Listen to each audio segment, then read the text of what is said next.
Amidst the bone-chilling rain of a Portland night, a young woman huddled with her child at a bus stop, rocking and weeping. With no papers, no place to call home, only one option remained: to sneak into an abandoned, off-limits house. But inside, a strange man ascended the stairs and shone a flashlight directly at her. It was a moment of fate, where one life collided with a heart that had thought itself closed forever. Portland in late December wasn't blanketed in snow, but the wind cut like an invisible blade, stinging the skin. Exhalations of white vapor vanished quickly into the air. In the bitter cold, the neon sign of a fast food restaurant across the street flickered silently, illuminating the face of a young woman huddled on a bus stop bench, clutching a baby wrapped in a thin blanket. Emily pulled her woolen hat further down her forehead.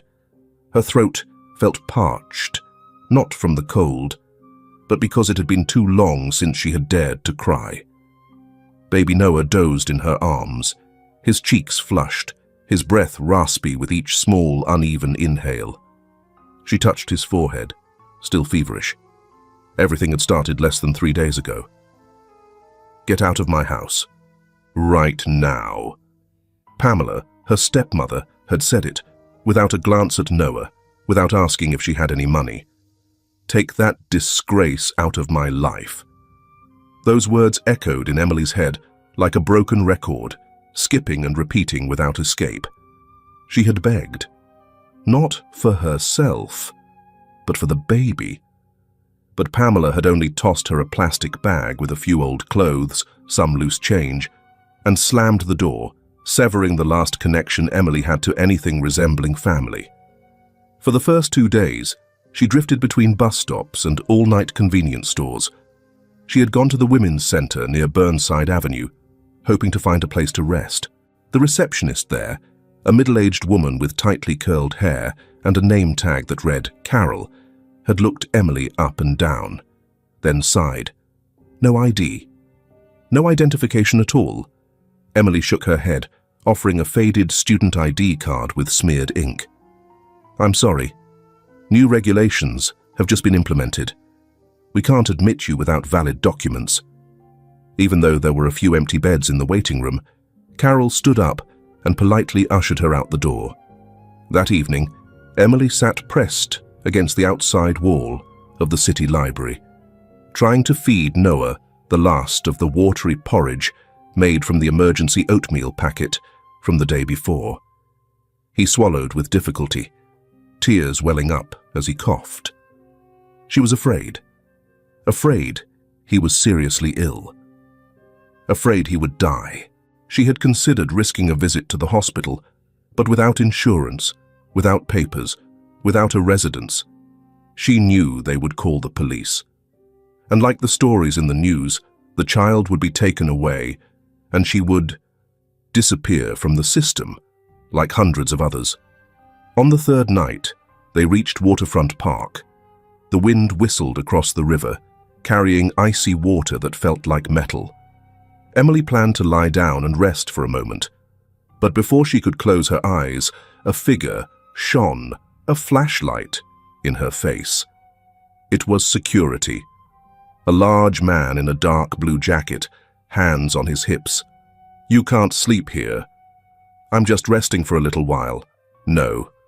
If you don't leave, I'll call the police."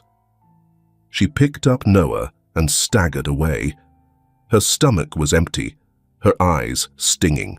He wasn't crying anymore. His ragged breathing echoed like the wind through crumbling walls. It started to drizzle. The wind pushed cold gusts down her soaked collar. Emily hugged Noah tighter in her arms, walking slowly through the underpass. She stopped when she heard voices echoing from a dimly lit alcove. 2 men were sitting close together, leaning against the concrete wall, passing around a crumpled bag of cookies. One, short and stocky, wearing a torn wool hat, was speaking softly.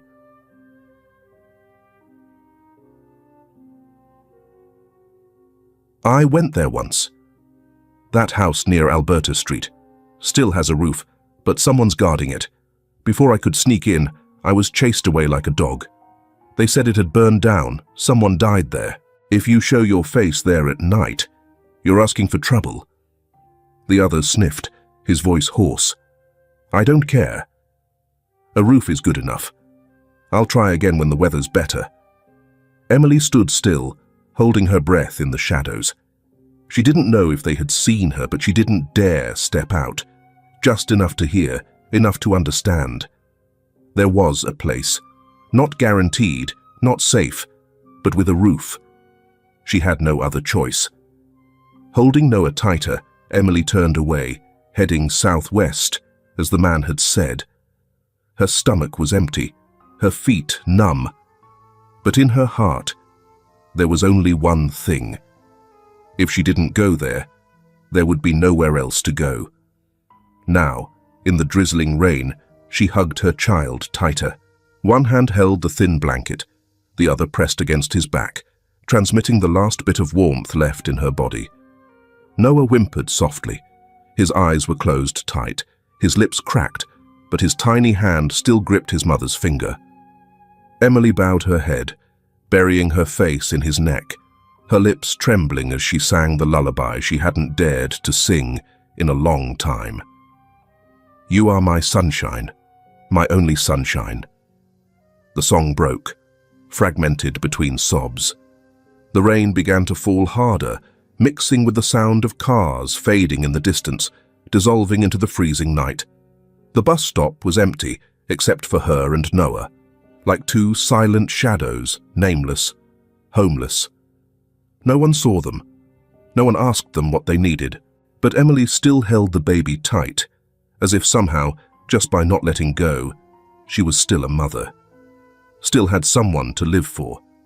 Tomorrow she would go, find that abandoned house. Whatever it was, at least it had a roof. And if God was still watching someone on this earth, perhaps he would watch a mother singing in the rain. The road to the abandoned house lay precariously between two contrasting neighborhoods. On one side, a row of high-rise buildings with brightly lit signs. On the other, an abandoned parking lot and unfinished construction, littered with trash and rubble. Emily walked carefully on the damp ground, the torn toe of her canvas shoes soaked from the night's rain. Noah slept soundly on her shoulder, his breathing occasionally faltering. The old house appeared behind a broken iron fence, a two-story brick building, its facade mottled like an old person's skin, the ground floor windows long broken, dry vines winding around the window frames. A smudged sign was posted on the front door. "No trespassing. Do not enter." Emily knew it could bring trouble, but she also knew that if she and Noah didn't enter, they wouldn't survive another night. The door wasn't locked, its hinges groaning dryly when she pushed it gently. Inside, it was cold and dark, a musty smell clinging to the air. Light from the broken windows cast faint shadows on the dust-covered floor. She didn't dare turn on the light from her phone. It would be easy to spot if anyone was watching. By the instinct of a mother, she reached out to feel her way, gently ascending the stairs. The attic was a small room with a sloping ceiling and a round window, half broken. Wind rushed through the cracks in the glass, making a long whistling sound. Emily sat down on the hard, wooden floor, pulling out her only coat and laying it down, placing Noah on it and hugging him close.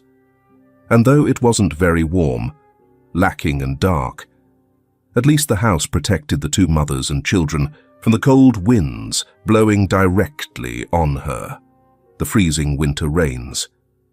The next morning, the cold sunlight of winter shone into the room, as if to remind her that another day had begun, and she still didn't know what the future held. But unlike the streets, at least here, no one would chase her and her child away. No one shouted at her. No one looked at them as a burden.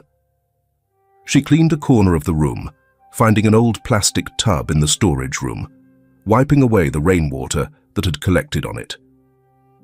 The water she collected from the broken gutter outside, cleaner than she thought.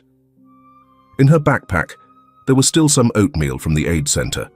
She soaked it in cold water and stirred it with her hands, trying to make a watery porridge. Noah still had a fever, but his eyes sometimes opened to look at his mother, then closed again as if tired.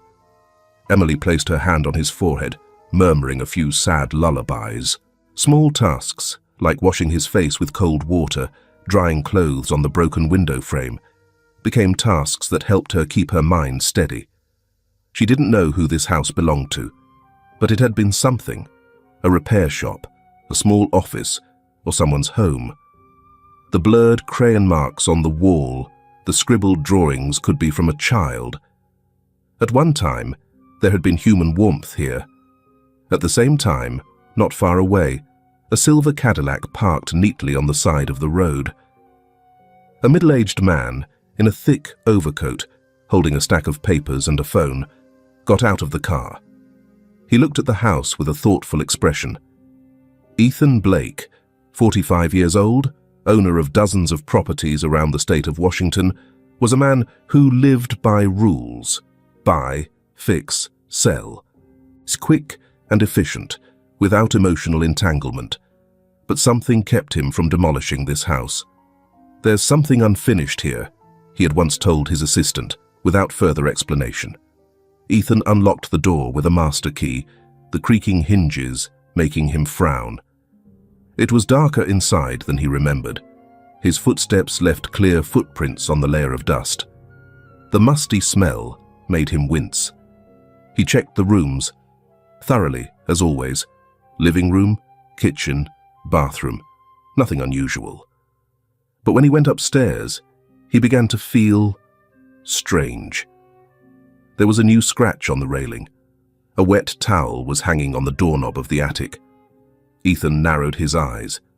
These weren't signs of time, but signs of the present. He took out his phone, turned on the flashlight, and gently pushed open the door to the top floor. The smell of people. He felt it clearly, the breath of life amidst the rusty cold of the abandoned house. The light swept across the ceiling, falling on the corner of the room where a huddled figure was holding a baby tight. She turned her face, her eyes wide, recoiling instinctively.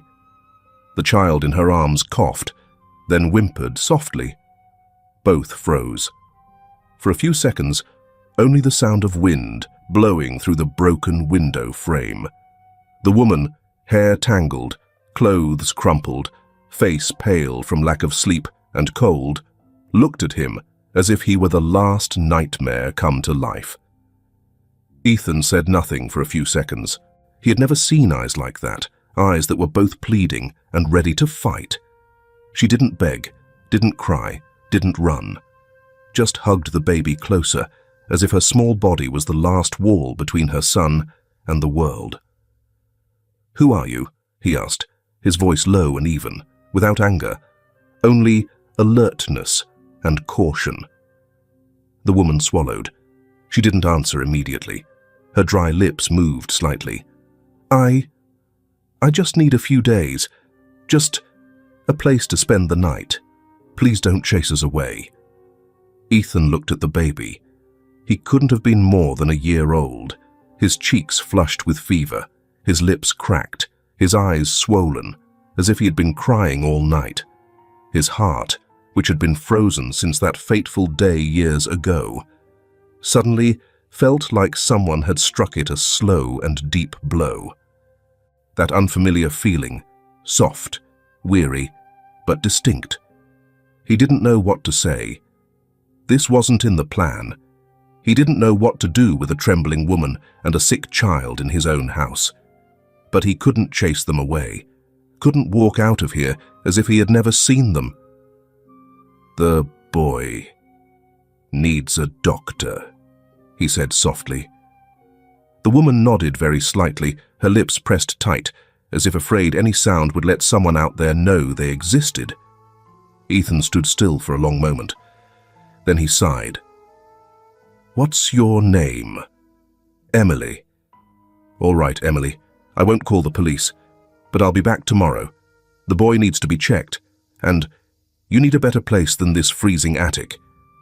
Emily looked at him, unblinking, and for the first time, her eyes were wet, but her voice was still steady. "Thank you, but I won't bother you for long." Ethan didn't respond. He just looked at them one more time, then went downstairs, stepping out of the house. The leaden sky hung heavy like his mind. The seemingly deserted house turned out to still hold human warmth. Not from the past, but from a mother trying to keep her child alive each night. The next morning, light streamed through the broken window, illuminating the thin layer of dust covering the wooden floor.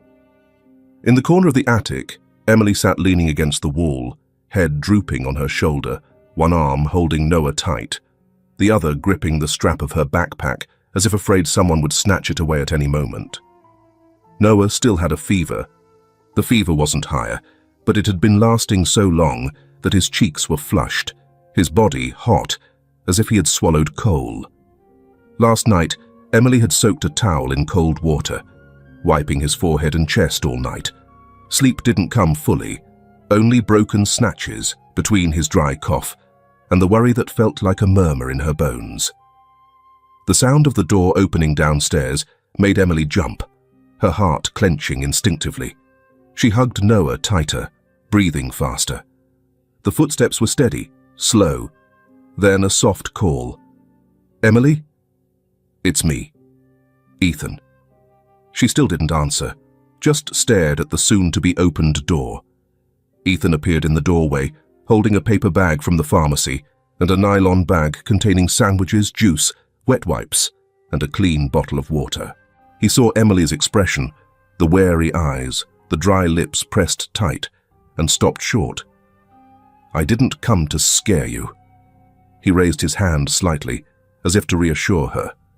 Emily stood up, placing Noah down and stepping forward, blocking the child. "I'm not begging for food," she said, her voice more firm than her haggard appearance suggested. Ethan nodded slowly. "I know." A silence passed.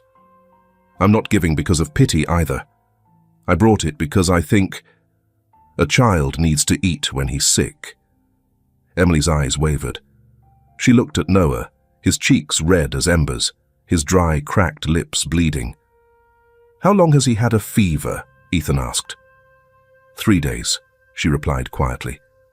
"What have you done to lower the fever?" Emily turned away. "I don't have medicine. I use cold towels and keep him warm." Ethan placed the bag of medicine down. "This contains acetaminophen for children. I called a doctor I know. She said she'll stop by in an hour if you agree." "No," Emily shook her head immediately. "I don't need a doctor. The police might come with them." Ethan stepped back slowly, not crossing the threshold of the room, keeping a distance as if afraid to break the fragile barrier she had built. "Doctor? Lena is someone I've known for a long time. She helped my ex-wife give birth. Very discreet. Trust me, she won't do anything besides help Noah." Emily was silent. Her eyes were watering, but her head still shook. Ethan said nothing more. He slowly took out a bottle of water, poured it into the plastic lid, and placed it on the floor, then turned to leave. As he stepped down a few stairs, her voice rose behind him, hoarse as the wind through an old curtain. Just the doctor, no one else. Ethan didn't turn around, but he nodded and continued down, leaving a new silence, no longer tense, but hovering between caution and acceptance. Dr. Lena arrived on time. A petite Asian woman wearing round glasses and a thick coat closed at the neck climbed the attic with an old medical bag. Ethan stood waiting downstairs, eyes looking up at the ceiling as if afraid she would encounter something unexpected. Emily let her in after asking 3 times, "Are you alone?" Dr. Lena didn't ask many questions, just sat down beside Noah, smiling gently. Such a beautiful nephew. She checked him quickly, thoroughly, and without judgment. Viral fever, probably due to the cold environment and malnutrition. Needs to be kept warm, take the medicine at the right dose. I'll leave some supplements and vitamins." When she came down, Ethan quickly stood up. She just nodded slightly and said, "Those two mothers and children need to be left in peace, not forced." Ethan didn't respond. He looked down at the bag of medicine she handed back, silently nodding. That afternoon, he returned to the attic. This time Emily wasn't hostile.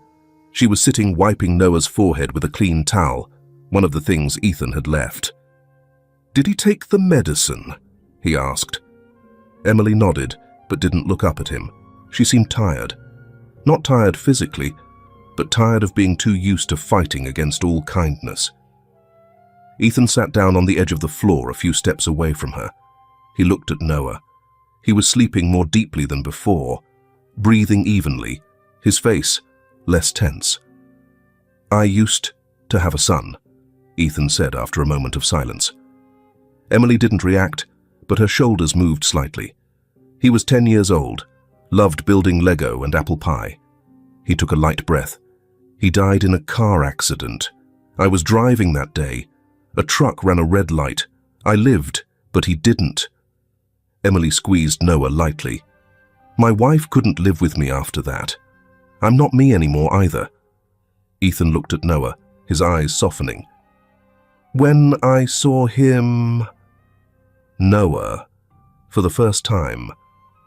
"I just thought I couldn't turn my back like I had before."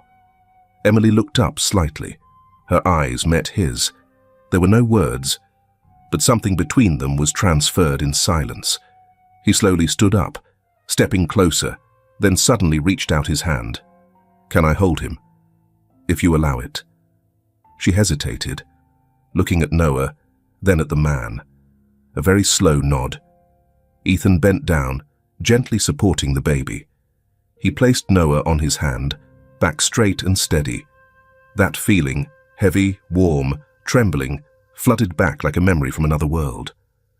Noah stirred in his arms. His eyes opened slightly. Then his lips curved into a very small line, like the first ray of light after a storm. A smile. A real smile. Ethan held his breath. He looked at that small face and spoke as a breath without thinking. "He has a smile, like my son." Silence after that sentence lasted a long time. The whole attic seemed to go silent. Emily bowed her head, her eyes wet. She didn't wipe away the tears, didn't hide them. Because, in that moment, between the man carrying an unnamed wound and the mother struggling to hold her child amidst an indifferent world, a first beat of trust had formed. A fragile piece of trust, like a breath. But it was real. Light shone dimly through the windshield. The grey sky of a January morning stretched out like a cold cloth over the city. Ethan steered the car onto a small street near a residential area in South Seattle. In the back seat, Emily sat silently, hands resting on her lap, while Noah slept soundly in the car seat. He was healthier, his cheeks still flushed, but no longer feverish. Emily glanced out the window. The modest rows of houses passed by, mixed with leafless trees, hair salon signs, and small grocery stores. Everything looked real. It had been a long time since she had felt like she was going somewhere without fearing being chased away. "We're almost there," Ethan said, not looking in the rearview mirror. His voice was even, but light enough to make Emily less tense. The car parked in front of a 2-story building, painted light blue, with a hand-carved wooden sign, "Hope House, Support Center for Single Women and Children." Ethan turned to look at her. "Just try one session. If you don't like it, you don't have to come back." Emily nodded slightly, not exactly agreeing, but no longer refusing. The reception area was clean, the smell of toasted bread and new plastic mixed in the air. A woman with neatly tied black hair, around 30 years old, came out of the office inside. Her name tag, pinned to her shirt, read, "Sarah Kim, Social Worker." "Mr. Blake," she nodded. "It's been a long time since I've seen you bring someone here yourself." Ethan smiled socially. This is Emily. She needs a fresh start. Sarah glanced at Emily from head to toe. Her eyes weren't malicious, but sharp enough to make Emily take half a step back. Have you ever worked before? Emily shook her head. I used to go to college, but I dropped out. Sarah quickly wrote something on the admission form. Where are your ID documents? Emily was silent. Ethan spoke up. I'll take care of the legal aspects later. For now, let her try the skills class and cooking group. Sarah nodded, not asking more. The kitchen is at the end of the hall. Follow me.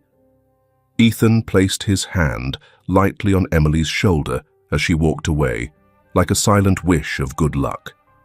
The communal kitchen was a warm room, full of the sound of knives chopping and the smell of stir-fried onions. Emily was assigned to chop vegetables for the stew. Her hand trembled slightly as she held the knife, but quickly found its familiar rhythm. A young girl, with curly brown dyed hair, around 18 years old, leaned closer. New here? Emily nodded. I'm Megan. Have a 3-year-old son. Just got here 2 weeks ago. And me... She lowered her voice, smiling faintly. I'm still getting used to not being ashamed of my past. Emily didn't respond, but for the first time she saw a non-judgmental look, and it made her throat tighten. In the afternoon, she sat in front of an old laptop in the computer room, the keyboard a little stuck, and the screen scratched in a few places. Sarah placed a blank resume in front of her. What did you study? Early childhood education. Then write it here. Then the temporary jobs you did, babysitting, helping at a restaurant, anything. Emily placed her hands on the keys. Her fingers didn't move right away. The first line, name, Emily Carter. Next, education. Her hand trembled as she typed the line.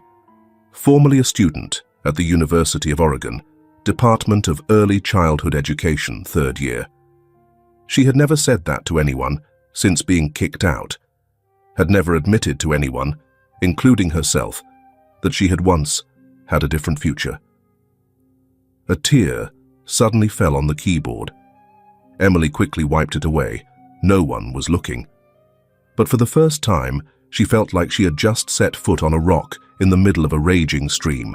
Emily remembered very clearly the first day she met Kyle, in the large lecture hall of the Department of Early Childhood Education. She was a first-year student, still had bangs, always sat in the front row, taking notes in full. Kyle walked in late, his shirt sleeves rolled up, his backpack worn to one side, and his smile seemed to mock the whole world. He was studying political science, but had chosen educational psychology as an elective.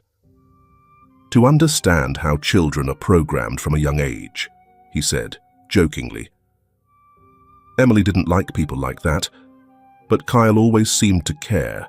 He asked her for help with her homework, invited her to work on groups, then waited for her after class with a hot coffee with the invitation, "Just friends, that's all."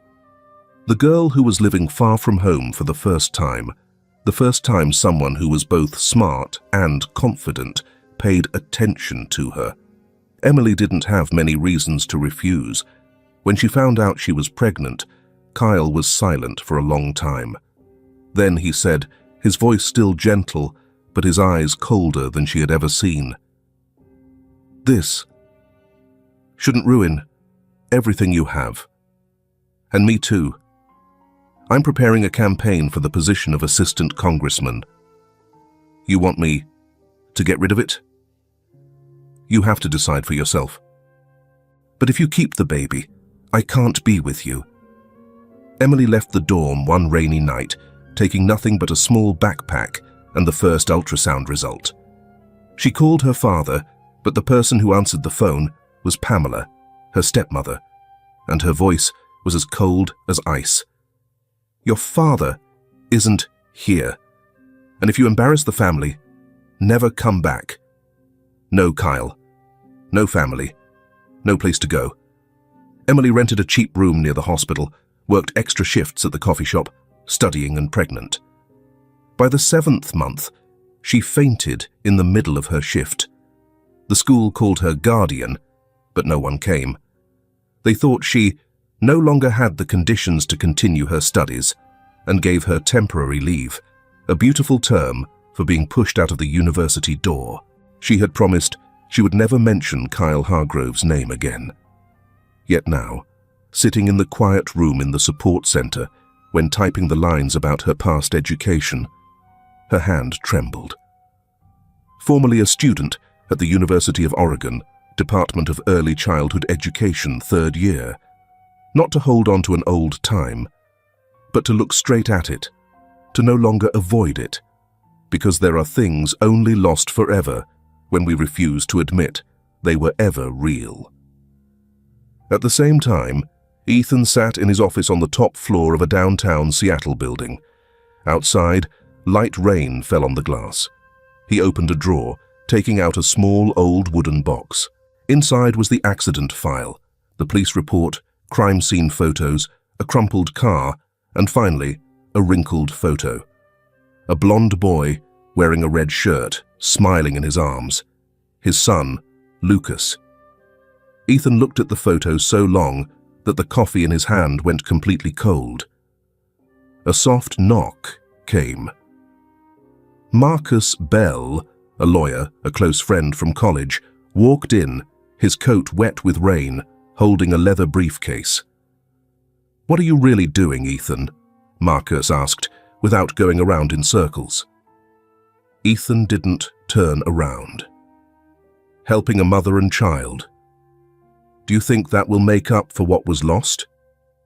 Ethan was silent. Marcus sat down opposite him, his voice softer. "Lucas is Lucas. Emily and her child aren't replacements. Don't turn them into an excuse to punish or redeem yourself." Ethan put the photo down on the table, looking into his friend's eyes. "I don't think it's replacing. I just don't want to abandon anymore." Late afternoon, Ethan returned to the center. As he walked in, the air in the kitchen was full of the smell of apple pie. He caught sight of Emily smiling, a real, rare smile, as she helped Megan flip the cake out of the mold. He didn't speak, just stood silently in the doorway, watching. When she turned around, catching his gaze, that smile didn't fade, just softened.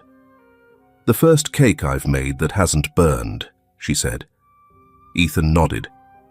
"Seems like a good start." Then he held out a photo printed from his phone, taken in the computer room. Emily was sitting typing, Noah standing next to her, hand leaning on his mother's shoulder, the light from the window shining lightly through their hair. "I thought you'd want a copy of that moment," he said softly. Emily took it, her hand trembling slightly. She looked at the photo for a long time, then looked up, not needing words of thanks, but her eyes were less foggy. For the first time in months, something rose up from deep inside her. Hope. Kyle Hargrove sat on a leather chair in his office on the 26th floor, the large screen in front of him glowing with the logo of a local online news site. The headline ran bold: "Famous businessman Ethan Blake sponsors homeless single mother, humanitarian act in the cold winter." Below was the photo. Ethan standing next to a young woman holding a baby boy. She was smiling, her face tired, but her eyes warm. The baby, with light brown hair, hugged her neck, smiling wide at the photographer. Kyle stopped short. The photo felt like something had pricked straight into his chest. That girl. It was Emily.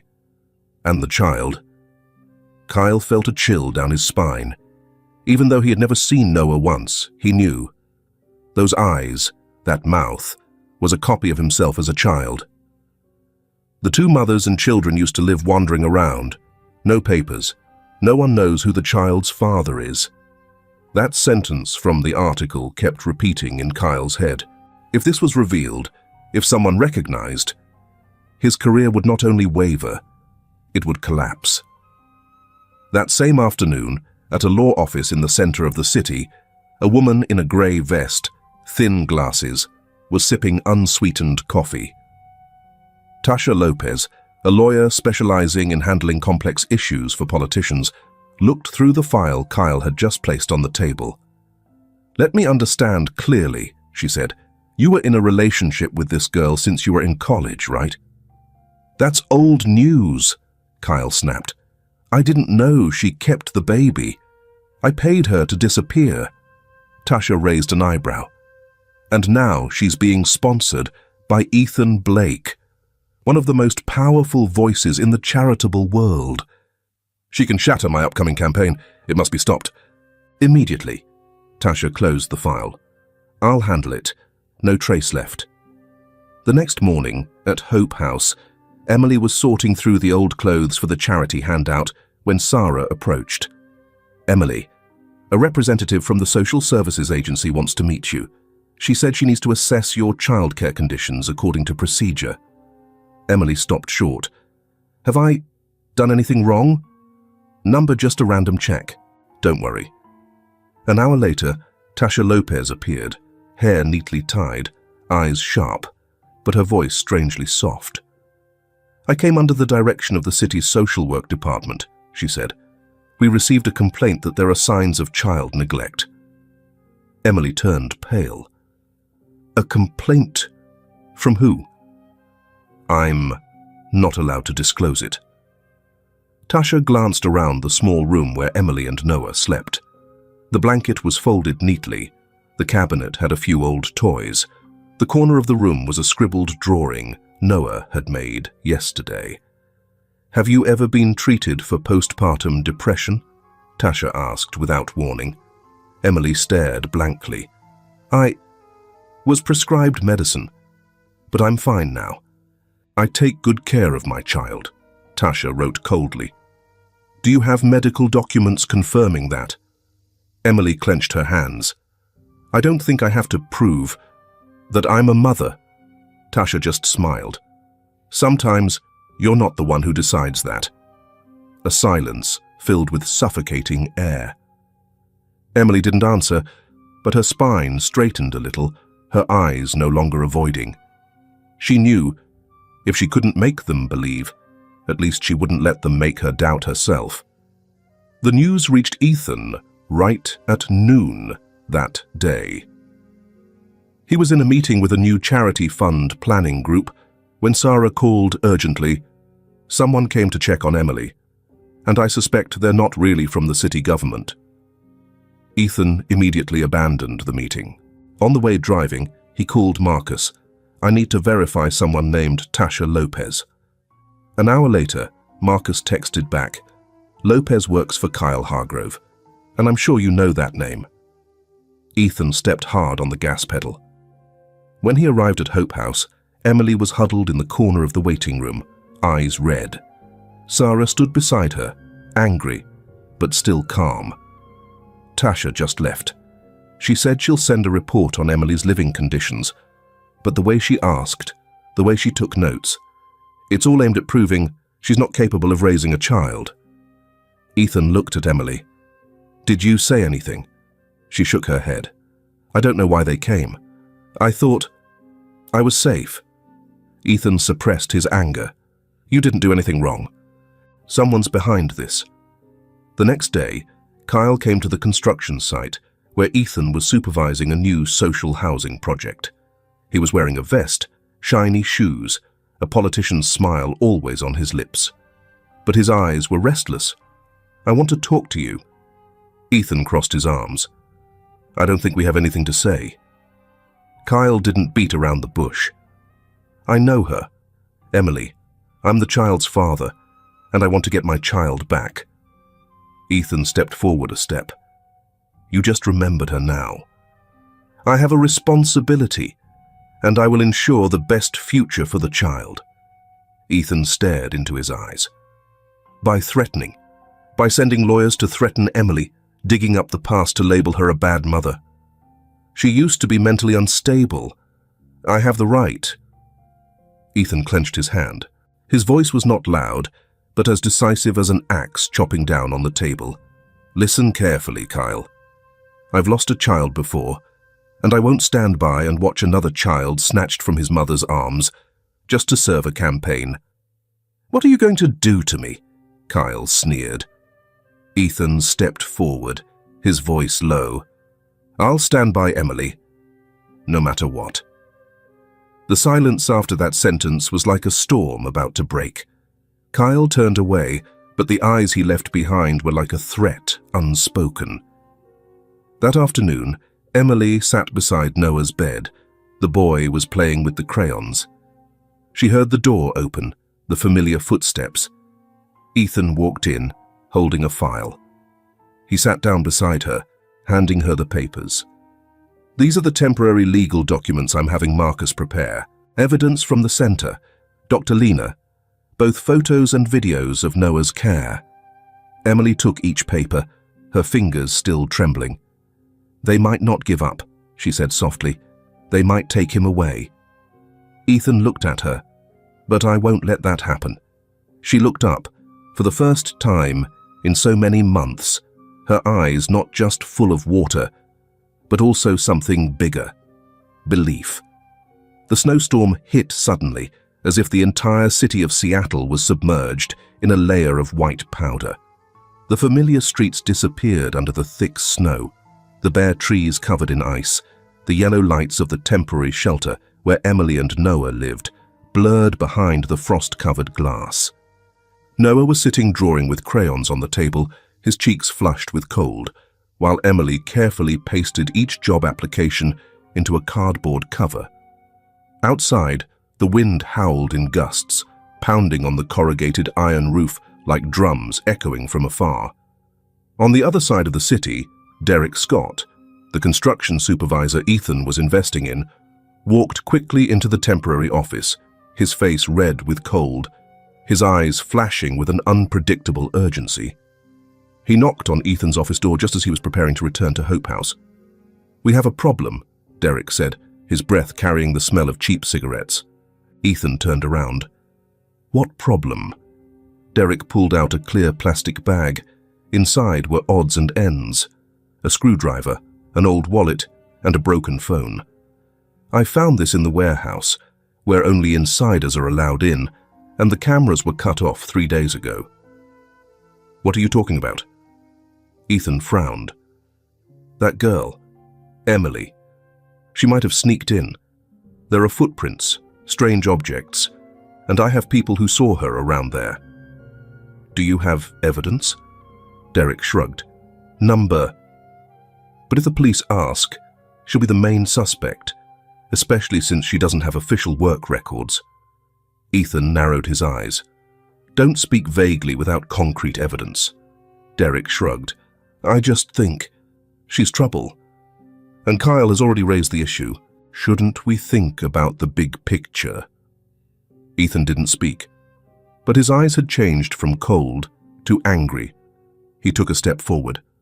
Just one step, but enough for Derek to step back slightly, even though he tried to maintain his composure. "You know, Derek," Ethan said slowly, "I used to think, like you, that some things should be handled neatly for the sake of the common good." He paused, his eyes not leaving the young man's face. "Until I realized it was that same big picture that swallowed my son, and I won't let it swallow anyone else, even just another child." Derek opened his mouth to say something, but Ethan had turned away. "This is no longer about her," he said, his voice deeper. "It's about me."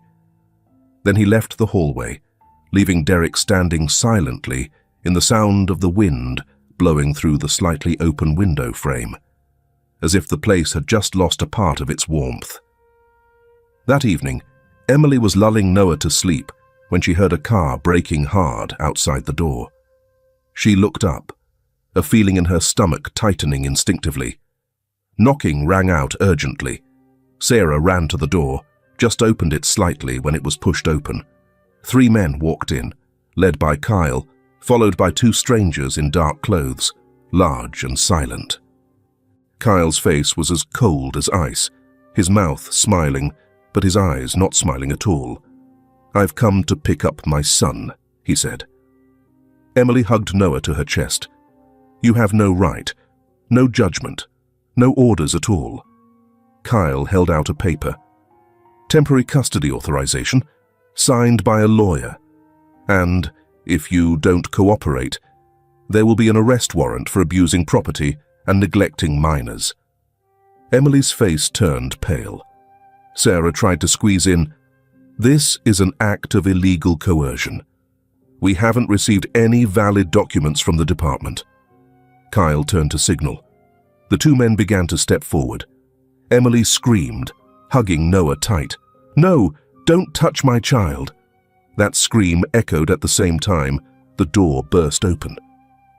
Ethan rushed in, his eyes darkened like stone under the snow. He walked straight forward, blocking Kyle and Emily. "Get out of here," he said, "immediately." Kyle smiled faintly. "You have no right to interfere." Ethan clenched his hands. "I don't need rights, but I have security cameras, witnesses, and my own lawyer. If you touch them, this will be kidnapping." One of the two large men stepped forward. Ethan didn't hesitate. He twisted his shoulder, throwing a punch into his face. The sound of impact rang out coldly in the snow-damp room. The other lunged in. Sarah shouted, "The police have been called." Ethan pushed Emily and Noah back, shielding them with his whole body. In a few chaotic seconds, Kyle was pushed back, his face losing its smile. He pulled out his phone, but it was too late. The sound of sirens rang out outside the gate.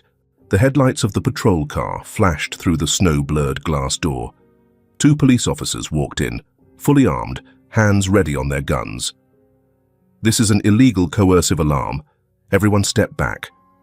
Kyle stammered something, but when an officer requested to present valid documents, he only said, "I will have my lawyer contact you later."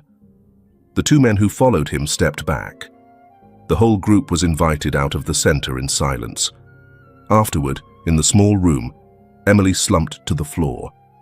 Cold snow crept in through the unclosed door. She hugged Noah to her chest, her face buried in his shoulder. "We won't be taken away anymore," she whispered. That voice choked, but for the first time, not only because of fear, but because of anger. Noah rubbed his face into his mother's neck, his little hand tightening on her shirt. The baby didn't understand what had just happened, but he understood his mother was hurting, and he didn't cry. He was just silent. Sarah came to give a towel. Ethan stood behind, silent, his shoulders still tense. He saw something in Emily at this moment, a change. No longer the shy, evasive girl, but a mother ready to fight. At noon the next day, a video was spread on social media. Images from the security camera in the center, recording the entire scene of Kyle and the two men rushing in, threatening, and being stopped by Ethan. The online community exploded. Netizens found out Kyle's identity, tracked down old speeches, analyzed his facial expressions every second. Newspapers ran the headline, "Parliamentary candidate accused of trying to coerce a minor child from his birth mother." Ethan Blake, unexpected hero in the blizzard night. Emily and Noah stood on the porch, snow still falling sporadically. Ethan walked over, handing her an envelope. Inside was the emergency legal protection registration that Marcus had just sent. Emily said nothing. She just looked at him, then bowed her head to hug Noah. Against the white snow, three figures stood next to each other. Not perfect, but clear. No one was lost anymore. The King County Superior Court, Seattle, an ancient granite building with a high dome and long wooden benches as cold as iron on a rainy Monday morning. Emily walked through the large door with her hand holding Noah's tight. She wore the old white shirt and woolen coat that Sarah lent her. Her hair was neatly tied, her eyes dark circles from lack of sleep, but her back was straight, her steps even. Ethan walked behind, striding silently, like the shadow of an invisible protector. Marcus Bell stood waiting for them in front of courtroom number 4, a black vest, a thick file, but his eyes were gentler than usual. "Are you ready?" Marcus asked. Emily took a deep breath. "I've been ready since the day they tried to snatch my child from my hands." Marcus nodded, then turned and stepped into the courtroom. The courtroom was lit with white lights. Up high, Judge Monroe, a middle-aged African woman, her face serious but not cold, had taken her place. On both sides were the legal representatives. On the other side, Kyle Hargrove was wearing a grey vest, his hair combed, sitting next to Tasha Lopez, his eyes calm to the point of being artificial. Kyle occasionally glanced at Emily, no longer the anger as before, but the scary restraint of someone who clearly understood the balance of power was wavering. Tasha began in a calm voice. "Your Honor, we present that my client, Mr. Hargrove, is the legal father of baby Noah and has the right to request to share or regain custody of the child based on the psychological instability, income, and unclear living situation of Ms. Emily Carter." Emily raised her head, her face without expression. She had prepared herself for the worst. Tasha continued, "We provide a medical report from 2020 in which Ms. Carter was prescribed medication for postpartum depression. In addition, she currently has no official job, no stable housing, and illegally lived on a privately owned property." Marcus stood up, his voice slow but sure. "Your Honor, we do not deny that Ms. Carter went through a difficult period after giving birth. But like any single mother abandoned by her family, she fought to raise her child with her own hands, not stealing, not abandoning, and never receiving a penny of support from the child's father." Marcus held up a stack of documents. "We have testimony from Dr. Lena, who directly cared for baby Noah, confirming that he is well cared for, vaccinated on schedule, and developing properly. In addition, videos from the social center and testimony from staff, including Miss Sarah Kim, confirm Emily is a devoted mother, never having neglected or violent behavior." Judge Monroe nodded. "I want to hear the testimony of a medical witness."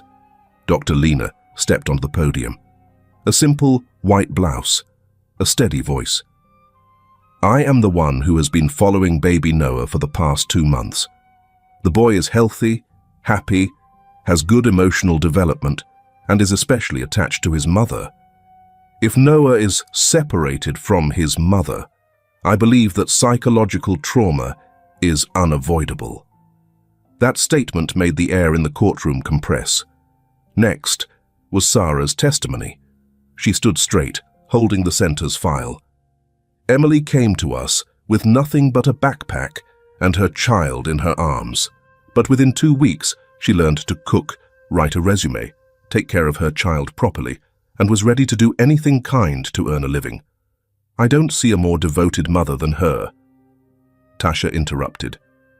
"She used to live in an abandoned house. That's not a place to raise a child." Sarah didn't flinch. "But that was the only place. No one chased them away. She chose to live in the coldest place, as long as she didn't let go of her child." The air was tense as Marcus stood up again. "Your Honor, we have specific evidence that Mr. Hargrove, when he was in college, used financial and reputational pressure to force Emily Carter to have an abortion. She refused, and as a result was kicked out of the house, cutting off all support." Tasha objected. "There is no evidence to confirm that this was intentional coercion." Marcus held up a printout of an email, the content of which was an exchange between Kyle and an old friend, in which Kyle wrote, "She's stubborn. Still won't give up. I'll let her understand the consequences." The court requested silence when whispers began to rumble under the audience seats. Marcus continued, "We're not refusing DNA testing. In fact, we actively sent samples from Noah and Kyle to an independent assessment center." He placed a file on the table. The results confirm Kyle Hargrove is the biological father of baby Noah. Tasha breathed a sigh of relief, but Marcus didn't stop. But the biological father does not mean a good father, and certainly does not mean being allowed to snatch a child from a single mother who has been raising him for the past 3 years without receiving any support. Judge Monroe was silent for a long time. After conferring, she tapped the hammer lightly on the table. Based on the evidence, testimony, and psychological assessment from experts, the court decides Emily Carter continues to hold full legal custody of baby Noah. The whole room went silent. Kyle Hargrove is forced to publicly apologize for his actions of approaching the legal process incorrectly and causing emotional harm to the plaintiff. The court does not consider the request to share custody in the next 12 months to ensure stability for baby Noah. Kyle turned pale. He said nothing, just stood up, turned, leaving Tasha with a rare look of disappointment. Below, Emily released her hands from the table. She looked at Ethan, looked at Marcus, then bowed her head to hug Noah, who was bewildered. Tears fell on her cheek, no longer tears of fear, but tears of someone who had regained the right to decide her own life. The hammer rang out for the last time, closing the trial. But in Emily's heart, another door was opening.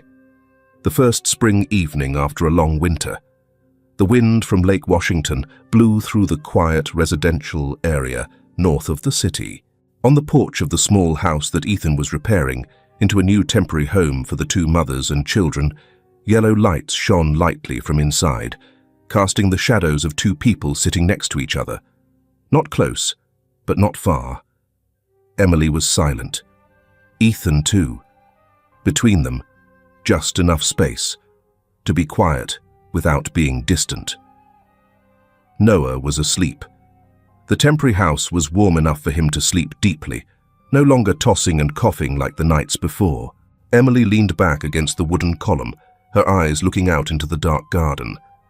"When I was 6 years old, I stole leftover rice in the kitchen," she said, her voice so small that it was as if she was talking to herself. "Just a few pieces of braised fish that my mother left, but my stepmother saw me." Ethan tilted his head. She was still looking into the distance, not waiting for him to react. "She slapped me, not 1 slap, but 3. Not because she was angry, but as if she was teaching me a rule." A light breath burst from her chest, both a sigh and a suppression. "Since then, I've always eaten quickly, secretly, as if food was something to be won, not given." Silence enveloped them. The wind whistled lightly through the porch, carrying the scent of damp grass and the smell of pine wood from the fence behind the house. Ethan placed his hands on his knees, his eyes looking down at the step. "I used to have a habit," he said, "after my son died. I used to sit in his old room, opening his birthday videos." Emily turned around slightly. 7 years old, Ethan said. He didn't like big parties. Just me, his mother, and a small cake. Once he told me, "Dad, I hope I can wish for the same thing every year, that we still have each other." He smiled lightly, a weary smile. I kept replaying that video to the point where I memorized every sound, but I couldn't stop. "Because that's how you don't forget," Emily said softly. "Also, how to punish myself," Ethan replied, his eyes not leaving the porch floor. "I was driving that day.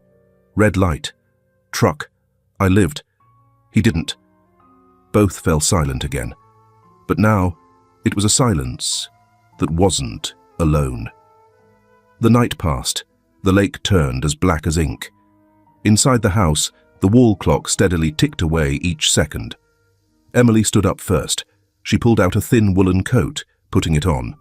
Before stepping into the house, she stopped, turning to Ethan. "If I'm not here anymore, would you be sad?" The question came out not as a farewell, but as a test, a small crack in the wall that had just been built. Ethan didn't turn around immediately, but his voice was steadier than the wind that was blowing. "I've lost a child before." Silent. "I don't want to lose another one." Emily didn't respond, but she nodded very slowly, as if acknowledging something in her chest that had just been named. The next morning, the early summer sun shone through the kitchen window. Ethan was making coffee when Noah ran barefoot from the living room. In his hand was an old photo, a photo of Ethan's family, placed on the bookshelf. Emily walked in after him, looking flustered. "Where did you get that? You can't take other people's things." "It's okay," Ethan said.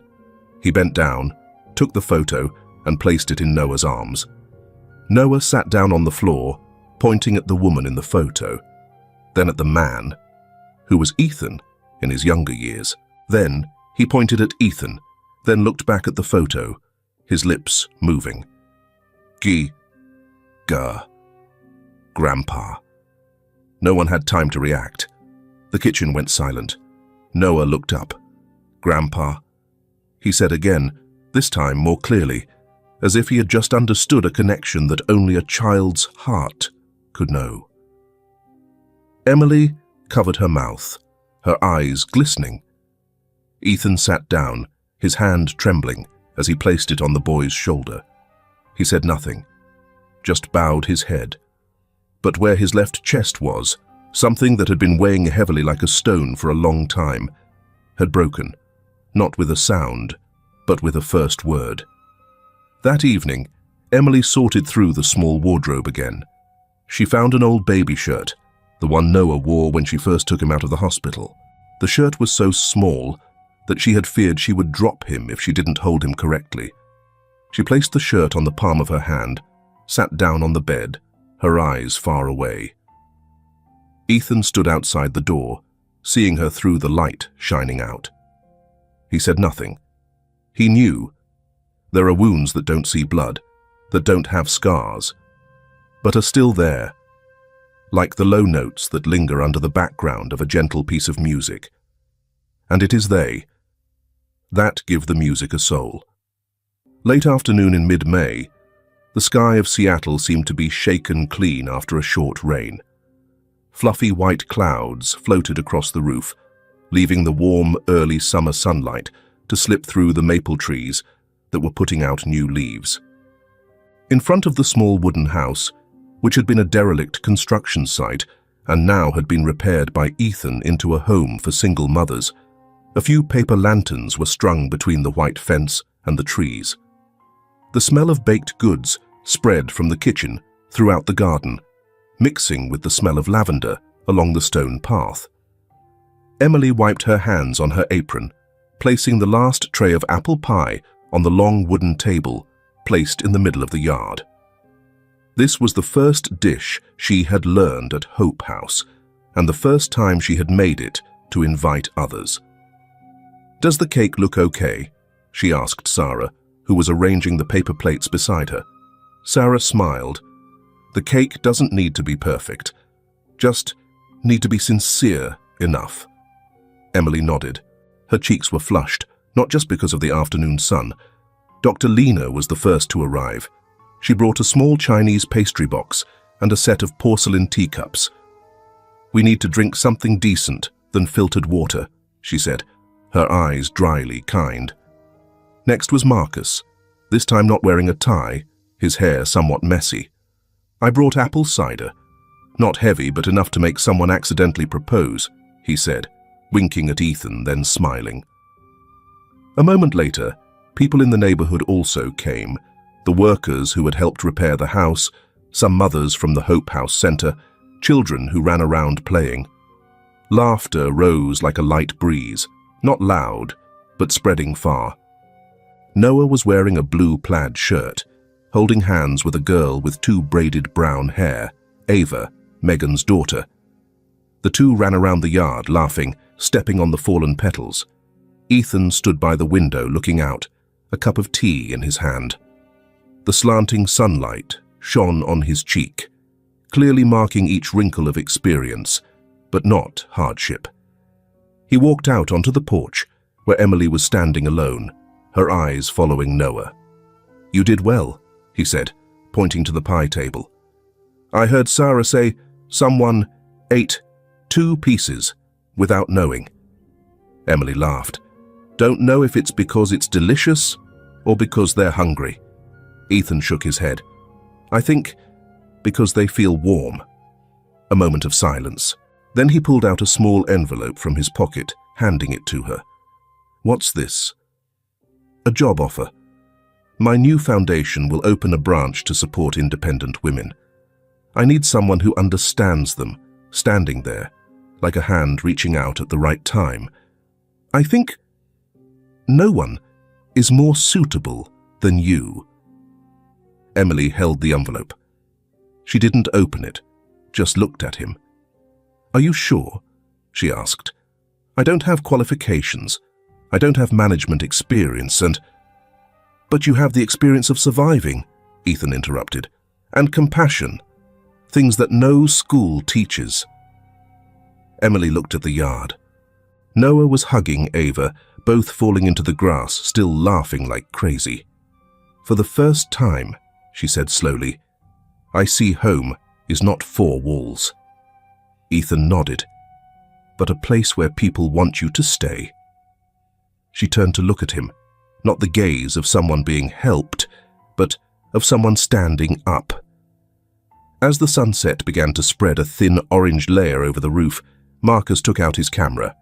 "Let's take a commemorative photo. Everyone stand here." Emily was embarrassed.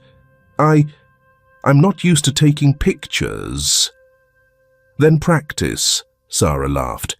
"Today is the first day you officially belong here."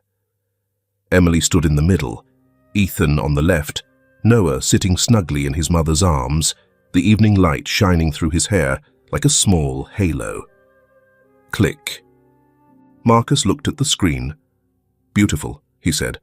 "Not perfect, but beautiful. Just like you guys." Emily looked at the photo, her heart softening.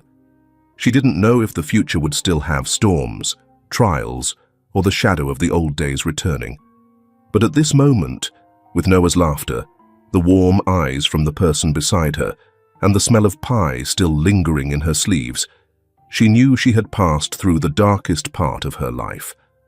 And what was ahead, though unclear, was no longer scary. On a morning in late April, Seattle opened its eyes to a light that wasn't exactly dazzling, but enough to call the birds back to the rooftops. The 2-story cream-colored building, with vines sprouting in front of the gate, had just opened at 6 o'clock. A small wooden sign hung in front of the porch, engraved with a simple line, "Horizon Center, where mothers begin again." In the first room on the ground floor, Emily bent down, carefully supporting the spoon for a young girl who was clumsily lulling her child to eat. "Don't put it straight into the mouth. Let him smell it. Play with it a little. When he reaches for it, that's when you bring the spoon to him."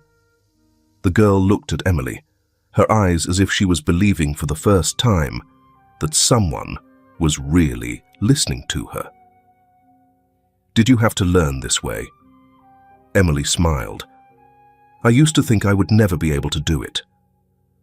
The baby in the girl's arms opened his mouth. For the first time, not a miracle, but a beginning. A few blocks away, Ethan stood outside the iron railing of a private kindergarten. Through the glass, he watched Noah drawing with watercolors. The painting was 3 figures, a smiling child, a long-haired woman, and an old man with a grey beard, all standing under a yellow roof. "He's made a lot of progress," the teacher said as Ethan turned to leave. "Used to be afraid of noise, used to startle when someone spoke loudly. Now, he even reassures crying friends." Ethan nodded. He said nothing, but his footsteps when he left were lighter than the morning.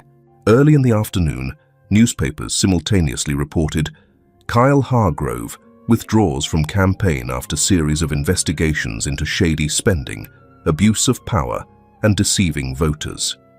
Below, was a photo of Kyle walking quickly out of the government building, bowing his head, not answering any questions. Some newspapers also unearthed old complaints from students, including matters relating to a pregnant girlfriend who was forced to leave school in 2019.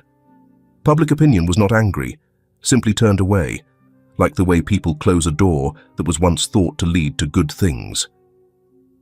On the same day, Pamela, Emily's stepmother, was also called in for work because of forging documents to embezzle the property of her deceased husband.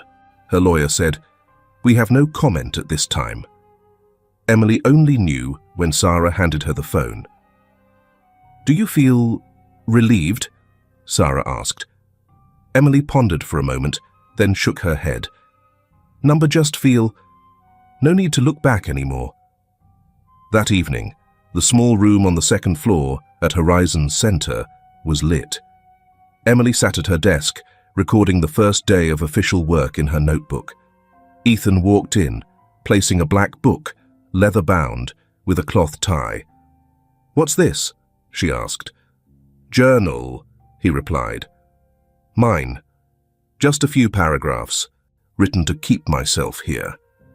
She opened the first page, seeing neat handwriting, the ink slightly smudged because her left hand was pressed on it while writing, "The abandoned house I once intended to sell for profit finally became a place to save 3 people. And the human part in me." Emily stopped short. A moment later, she closed the book, placed it on the table, saying nothing. But the smile at the corner of her eye was enough for Ethan to understand she had read all the way in. Outside in the yard, Noah was sitting arranging small stones into a horizontal row. Beside him was Ava, his best friend, picking up fallen petals, sprinkling them on his head, as if playing dress-up. "What are you doing?" Emily asked, stepping out of the door.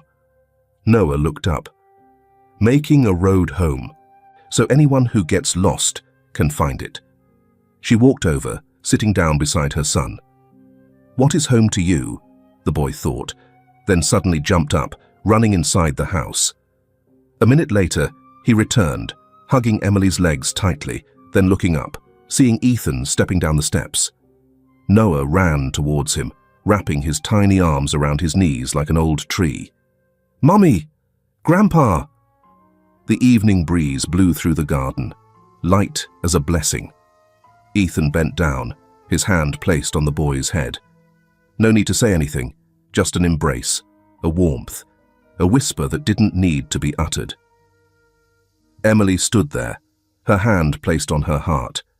A part of her, the part that was left behind at the freezing bus stop, in the hospital hallway, in the nameless house, finally found a place to stop. None of them were perfect, but they were all those who had gone against the wind, and now they stood still in the late season sun, together. Sometimes a home doesn't start from 4 walls, but from a hand reaching out at the right time, a non-judgmental gaze, or the first laugh that echoes in the cold attic. The story of Emily, Noah, and Ethan is not a fairy tale, but a testament to the most normal, but also the most powerful. Everyone deserves to stay, to be trusted, to start again. Have you ever stood in the middle of some winter, not necessarily outdoors, but still feel like you have nowhere to return? Have you ever held on to something small, hoping it will keep you from drifting away?